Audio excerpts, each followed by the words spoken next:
இது கொஞ்சம் பெட்டர்.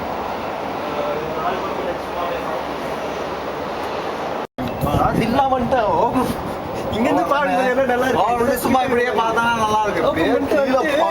இப்படி இப்படி கையை கூட ஒண்ணும் பண்ணல, கை இப்படி வச்சுக்கிட்டு பயத்துல பட்டு நீ போச்சு. பார்த்த பயத்துல அவ்வளோதான். அதுக்கப்புறம் இந்த பக்கம் வரதே கிடையாது. எப்போ வந்தாலும் கையை முடிச்சதே கிடையாது.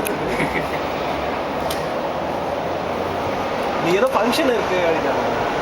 அதனால் 1 to 6 வந்து பஸ் வந்து சுற்றின்னு வருவோம். அப்பார்ட்மெண்ட் பஸ் அப்படி தான் வந்துச்சு. டாக்ஸி அப்படி தான் வந்துச்சு. டாக்ஸி எப்படி தான் வரும். எவ்வளோ டவர், எவ்வளோ ஒரு 10,000 வீடு இருக்கும் போல இருக்கு. 16 டவர். 16 டவர்.